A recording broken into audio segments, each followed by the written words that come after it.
Hello everyone, good morning and welcome back to our channel. সবাই কেমন আছো? আশা করি সবাই খুব ভালো আছে। আমি একদম ঠিকঠাক আছি। তো সকালবেলা উঠে রোজকার কাজ, আগে বেডটা ক্লিন করব, তারপরে তোমাদের যে কালকে বলেছিলাম বাবা ব্রেড এনে রেখেছে, স্যান্ডউইচ বানিয়ে দেবো আজকে আবার শৈবালের তাড়াতাড়ি অফিস যাওয়া, সকাল সকাল উঠেও গেছে, রু অফিসের চাপ আছে সেই জন্য তাড়াতাড়ি যাবে। চলো দিনটাকে এখান থেকে দারুণভাবে শুরু করি।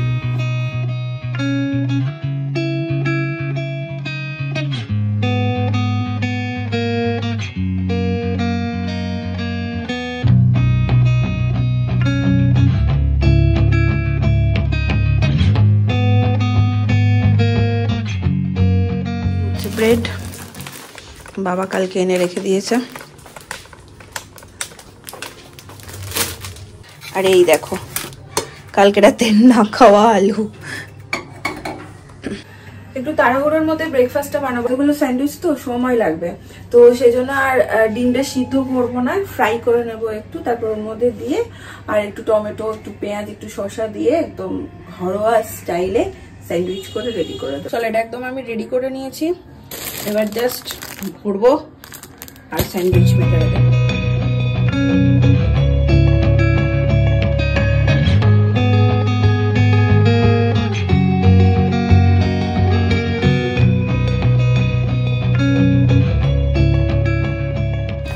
কি কাগজপত্র সরিয়ে বসে নাও, ওখানে দেবো, টেবিলে দেবো, ঠান্ডা হয়ে যাবে কিন্তু।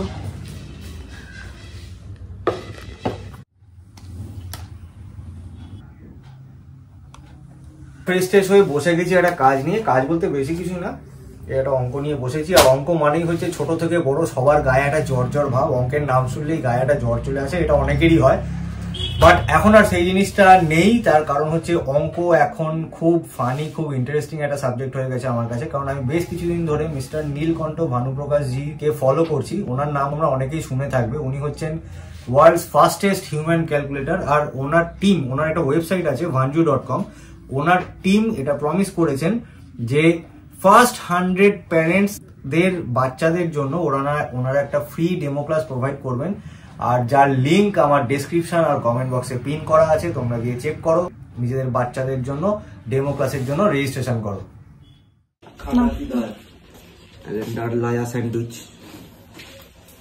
যাও, তাড়াহুড়ো করো না, আস্তে আস্তে সাবধানে যাও। চাবি নিয়েছো? চাবি নিয়েছো? ঠিক আছে। বাজারে যাবে এখন? মাথা নাড়াই দেখো, টং টং টং করে। কি আনবে? ও, শেষ হয়ে গেছে। দিদিও চলে এসছে রান্না করতে। আর এই যে সকাল থেকে আমি ঘরের জানলা খুলতে পারি না, ঠান্ডার জন্য আমার ভীষণ বিরক্ত লাগে। মানে আমার সকালবেলা উঠে মনে হয় জানলা টানলা খুলে দেবো, হাওয়া বাতাস ঢুকবে, অস্বস্তি লাগতে থাকে আমার।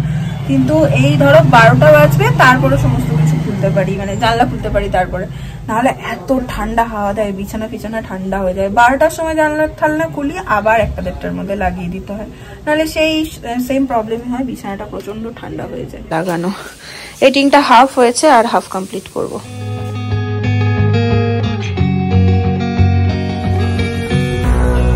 বসে গেছি খেতে। আর আজকের মেনুতে তুমি বলবে? এটা নিরামিষ তরকারি, উচ্ছে বেগুন ভাজা করতে বলেছিলাম, করেনি।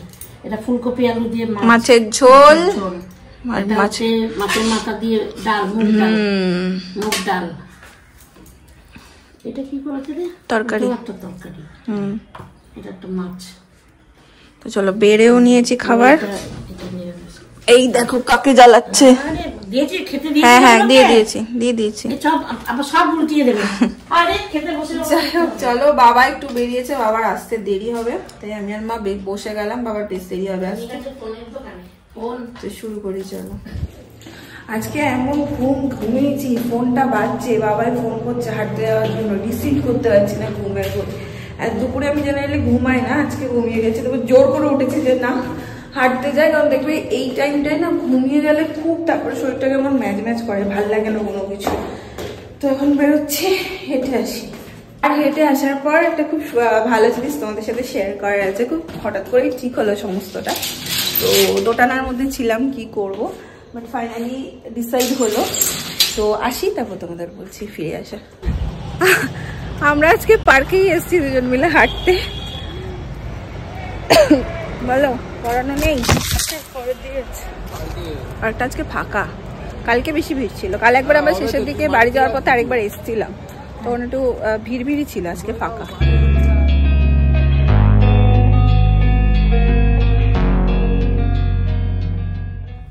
চলে এসেছি বাড়ি, এই জাস্ট ঢুকলাম। বাবা মা একটু বেরিয়েছিল, তো আমি চাবিও নিয়ে যাইনি, তো ভাবলাম শৈবাল এলে শৈবালের সাথে ঢুকে যাবো। মাসির বাড়িতে একটু ওয়েট করছিলাম, আর শৈবাল বাবুও চলে এসছে।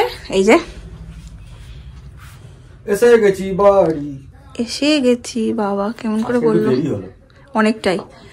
যাই হোক, তার সাথে সাথে একটা ভালো নিউজ আমার জন্য, হয়তো তোমাদের জন্য।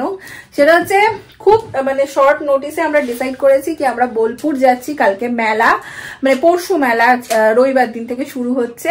তো প্রথমে যাবো না এরকম একটা চলছিল। টিকিট তো কোনো কিচ্ছু নেই, গেলে পুরো একদম তোমার প্রচন্ড ভিড় হবে কালকে, যেহেতু শনি রবি সোম 3টে ছুটির দিন পড়েছে, তাই হয়তো মানে ভাবা যাচ্ছে ভিড় হবে ভালো রকম, কারণ মেলাটাও অনেক দিন পর হচ্ছে। তো যাবো না করে শৈবাল বলছে আচ্ছা চলোই না, তারপর যা হবে দেখা যাবে। ওইদিক থেকে দিদি ভাই কেসটা অ্যাকচুয়ালি কি হয়েছে, কেসটা হয়েছে আমি যেদিনকে খবর পেয়েছি যে এবারে মেলাটা হচ্ছে, সেই সময়তে আমি সঙ্গে সঙ্গে খুলে টিকিটটা দেখেছি। একটা টিকিটও নেই, বিশ্বাস করো, সব 100-র ওপরে ওয়েটিং লিস্ট। আমি তো দেখে হা হয়ে গেলাম। যাই হোক, সেটার জন্যই যাবো কি যাবো না, কারণ অনেকটা রাস্তা, রিজার্ভেশন ছাড়া লোকালে মানে জেনারেলে যাওয়াটা একটু ডিফিকাল্ট হয় মেলার সময়। কালকে যে কি অবস্থা হবে, ট্রেনে এত উঠতে পারবো কিনা, উঠলেও যে কি অবস্থায় থাকবো জানি না। তো ওই করে 11th আওয়ারে এসে আমরা ডিসিশন নিয়েছি যে ধর তেরিকা যাওয়া হবে, কালকে যাবোই মেলা। না, এর পেছনে আরেকটাও কারণ আছে, তিন্নি দিদি ভাই দুজন মিলে ফোন করে না তোরা আয় এমনি করিস না, দুজনেই ফোন করে আয় করে তারপরে আমারও মন প্রচন্ড ভাবে চাইছে, কারণ মেলার সাথে না একটা ভীষণ রকমের ইমোশন আছে আমাদের। বোলপুরে যারা বাসিন্দা সবারই আছে, যারা বোলপুরের আমার ফ্যামিলি মেম্বার আছো তারা রিলেট করতে পারবে। এটা মেলার একটা আলাদা গন্ধ আছে, মেলার ওই ভিড়, মেলার ওই দোকান, মেলার ওই অ্যানাউন্সমেন্ট, সমস্ত কিছুর সাথে একটা সম্পর্ক আছে, প্রচুর ধুলোর প্রতিও একটা ভালোবাসা আছে। আর ছোটবেলায় এরকমটা হতো, আমি দিদিভাই তিন্নি তিনজন মিলে এরকম বেরিয়ে যেতাম। আরো যখন ছোট ছিলাম আমি আর তিন্নি দুজন মিলে মেলাতে যেতাম জেঠুর সাথে, জেঠুর সাথে। দিদিভাইয়ের সাথে আমাদের যেহেতু এজ গ্যাপটা একটু বেশি, তিন্নি আর আমি যেহেতু পিটাপিটি, দিদিভাইকে আলাদা বন্ধুদের সাথে গেলেও আমি আর তিন্নি হয়তো একসাথে যেতামই। তো জেঠুর সাথে এরকম যেতাম, জেঠু টাকা দিত, আমরা মেলা ঘুরতাম। তারপর টাকা শেষ হয়ে গেলে আবার জেঠুর অফিসে, মানে ওখানে জেঠুর অফিস ছিল, জেঠু অফিসে বসে থাকতো, আবার টাকা শেষ হয়ে গেলে আসতাম, জেঠু বলতো কি টাকা শেষ, আমরা বলতাম হ্যাঁ, আবার দিত, আবার ওই টাকা নিয়ে আমরা মেলা ঘুরতাম। এরকম চলতেই থাকতো, রাতে একদম ডিনার করে ফিরতাম, আর এভরি ডে মেলা যেতাম। আস্তে আস্তে বড় হওয়ার সাথে সাথে ফ্যামিলির সাথে মেলা, মানে একটা দিন আমাদের বাধা থাকতো গোটা ফ্যামিলি যাবো, ছোট থেকেই যেতাম, বাট যত বড় হয়েছি না ফ্যামিলির সাথে মেলা যাওয়াটা যেন আরো বেশি করে এনজয় করতে শিখেছি। তো এবার তো 3 জামাই আছে, মা, মেজো মা, পিসি, বৌদিরাও আছে, সবাই মিলে একসাথে, আশা করি দারুণ মজা হবে। এই লোকটা জাস্ট ছাড়তে পারলাম না যে সেনবাড়ির এই মজাটা ছাড়া যাবে না, যেতেই হবে সবার সাথে মেলা। তো এত কথা বললাম কেন জানি না, এক্সাইটমেন্টের চোটে বলে ফেলেছি মনে হয়। তো শুধুমাত্র রবিবার দিনটা আমরা স্টে করছি, সোমবার দিন ব্যাক করবো, এই অবধি এখনো প্ল্যান হয়েছে। তো বাড়ি এসে এখন ভাত বসিয়ে দিয়েছি, আর তোমরা জানো এসে আমি 1 কাপ চা খাই, চা খাবো, তারপরে এডিটিংটা কমপ্লিট করতে হবে আজকে তাড়াতাড়ি। ম্যাডাম বসিয়ে দিয়েছেন ভাত, চা না চা খাবো না, আজকে অফিসে অনেকবার চা খেয়েছি। আরে কাকা আজকে ওই ভিজিট ছিল ক্লায়েন্টের, আজকে অনেকবার খেয়ে নিয়েছি আমি চা কফি। আমি তার মধ্যে দুধ চা খাই না, কিন্তু দুধ চাই খেয়েছি আজকে 2-3 বার। দুধ চা খাই না তো, নিয়ে চলে এসছে, সবাই রয়েছে সিনিয়ররা, তার মাঝখানে ডিনাই করাটা ঠিক না, সেই জন্য খেয়ে নিলাম, 2-3 বার খেয়ে নিয়েছি। আচ্ছা বলছি, যেটা ভাত বসিয়ে দিয়েছো একদিকে ভালো হয়েছে, এক্স্যাক্টলি আমি ওটাই বলতে যাচ্ছিলাম, ডিনারটা তাড়াতাড়ি সেরে নেবো। কারণ কাল আমাদের ট্রেন হচ্ছে 10টা 10-এ, আমরা মোটামুটি জেনারেলি শান্তিতে গেলে 9টায় বেরোলে আমাদের হয়ে যায়, কিন্তু কাল আমাদের হাতে সময় নিয়ে 8টা 8:30টার মধ্যে বেরিয়ে যেতে হবে, তবে গিয়ে মনে হয় যেন, জানি না এরকমটা হতে পারে। কাল তোমাদের ব্লগ তো করবো, দেখতে পাবে। তোমাদের বলছি এবার ফিরে যাচ্ছি বাড়ি, কোনো অপশন নেই, মানে ট্রেনে চাপতে পারলাম না, সরি। আর আমার মা, তিন্নি, দিদিভাই ওরা সব দেখে হ্যাঁ করবে, কি করবে জানি না। আমাদের অনেক প্ল্যান আছে মেলাতে।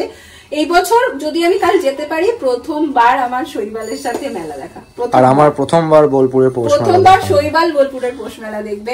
রুদ্রদা আছে, রুদ্রদাও এবছর প্রথম আমাদের ফ্যামিলিতে। পুলকদার সাথে আমরা প্রচুর ঘুরি, আনন্দ করি, বাট এই দুটো পার্সন এবছর প্রথম। ভীষণ এক্সাইটেড। পুলকদাকে ফোন করেছিলাম, পুলকদার শরীরটা একটু খারাপ হয়েছিল বলে, ফোন ধরেই বলছে ভাইরা কোথায়, কখন আসছো, কখন পৌঁছচ্ছ? আমি বলি দাদা আজকে না কালকে। বলে ও আচ্ছা। দেখা যাক কি হয়, যেতে পারি বা যেতে পারবো আশা করছি আমি। না ছড়ালেই হলো। কি ছড়াবো? কোনো কিছু না ছড়ালেই হলো। ছড়ালেও যেন যেতে পারি। কি এনেছো? আপেল? কাশ্মীরের আপেল। ও কাশ্মীরের আপেল, গোল্ডেন আপেল। ও গেছিল ওখানে দিল? আমরা কাশ্মীর থেকে কালকে ফিরলো না। আচ্ছা, আবার যাবে 24 তারিখে কেরালা। তাই এইটা যা যাচ্ছে এটা আছে একটা ইনি আছে, আমাদের আবার 4 তারিখে মিট করবে। মাদের হচ্ছে 4 তারিখ ঘুরতে যাওয়া। আমি এখানে কমপ্লিট করছি আমার এডিটিং, আর শৈবাল এদিকে গোছাতে শুরু করে দিয়েছে। শৈবালের কিন্তু যদি ভেবে দেখি সেনবাড়ির মজা পেয়ে গেছে ও, দেখিয়ে এখন বোলপুর যাওয়ার নাম শুনলে বেশ এক্সাইটেড হয়ে যায়, সব কটাকে পায়, খুব ভালোবাসে। মানে এরকমটা হতো বিয়ের পর পর, ও যেত ঠিক আছে, আস্তে আস্তে আস্তে আস্তে এখন দেখি আমার থেকে বেশি এক্সাইটেড ও হয়ে যায় বোলপুর যাওয়ার নাম শুনলে, তাই না? আড্ডা মনের মানুষ সব থাকে। অ্যাকচুয়ালি ব্যাপারটা কি হয়, ওদের বাড়িতে সব এজের মানুষই আছে। মাদের বয়সী সব মাদের লোকজন আছে, জেঠুদের বয়সী জেঠুদের লোকজন আছে, আমাদের বয়সী আমাদের লোকজন আছে, ইভেন ছানাদের বয়সী ছানাগুলোর লোকজন আছে। তো আবার সবাই মিলে সব এজের লোকজন একসাথে বসে এগুলো আরো মজা হয়। আর বেশি কিছু একদম নিচ্ছি না আমরা, একটা জ্যাকেট, একটা সোয়েটার, জিন্স, এর থেকে বেশি আর কিচ্ছু নিচ্ছি না, কারণ জাস্ট একটা দিনের ব্যাপার, ওই দিনটা মেলাতেই মোটামুটি কাটবে। তো এই যে এই মোটামুটি থাকছে, আর বিশেষ কিছু না হচ্ছে না, তাই তো? আর একটাই ব্যাগ নেব। এখন একটু গুছিয়ে নিই, আর শৈবালি গোছাবে, আমি সব বার করে দিয়েছি, মানে বলেছি ও বার করে নিয়েছে, এখানে ক্যাক করে উঠবে পাশ থেকে। তুমি বার করে দিয়েছো? ওই যে এক্সপ্রেশন চেঞ্জ করছিল জাস্ট, একটা খাওয়ার আগে বলে দিই নালে খেতো। জানি তো এরপর কি আসতে পারে, আইডিয়া তো আছে আমার। তো ওগুলো গুছিয়ে নেব, তারপর ডিনারটা কমপ্লিট করে নেব। আচ্ছা শোনো, ব্লগটা আমি আর কন্টিনিউ করছি না, এখানে এন্ড করে দিচ্ছি, এরপর গিয়ে ডিনার করব। তো আমি যদি ব্লগটা এখন এন্ড করে দিই তাহলে এডিটিংটাও কমপ্লিট করে একদম আপলোডে বসিয়ে দিতে পারবো। মাঝে মাঝে আপলোডের এত সমস্যা হয়, তো হয়তো কালকে আর আপলোড করতেই মানে এত স্লো হয়ে গেল, সেই জন্য রিস্ক নিচ্ছি না, এখন করে নিয়ে এডিটিংটা কমপ্লিট। আর যেটা আমার শেষমেশ বলার ছিল তোমাদেরকে, কে কে শান্তিনিকেতনের পৌষ মেলা এবার যাচ্ছ, এবার যাচ্ছ সেটা আমাকে জানিও, কমেন্ট করো। যদি দেখা হয় খুব ভালো হবে, আর প্লিজ যদি দেখতে পাও কথা বলো, যদি ইচ্ছে থাকে তাহলে কথা বলো, দেখা হলে আরো ভালো লাগবে। অনেকেই এরকমটা কমেন্ট করো পরে যে দেখা হয়েছে কিন্তু কথা বলিনি, যদি কিছু ভাবো, কিছু ভাবার নেই, খুব ভালো লাগে তোমাদের সাথে দেখা করলে। আমি তো আর চিনতে পারবো না আলাদা আলাদা করে, তো তোমরা যদি চিনতে পারো দেখা করো, কথা বলো আমার সাথে, খুব ভালো লাগবে। কাল দেখা হচ্ছে পুরো একটা ধামাকাদার ব্লগ নিয়ে হোপফুলি। তো চলো ব্লগটা এন্ড করে দিচ্ছি, যদি ভালো লাগে যারা একটা লাইক করে দেবো, কমেন্ট করো, শেয়ার করো, আর সাবস্ক্রাইব করতে ভুলো না। কালকে আবার দেখাবো অন্য একটা ব্লগ নিয়ে। টাটা।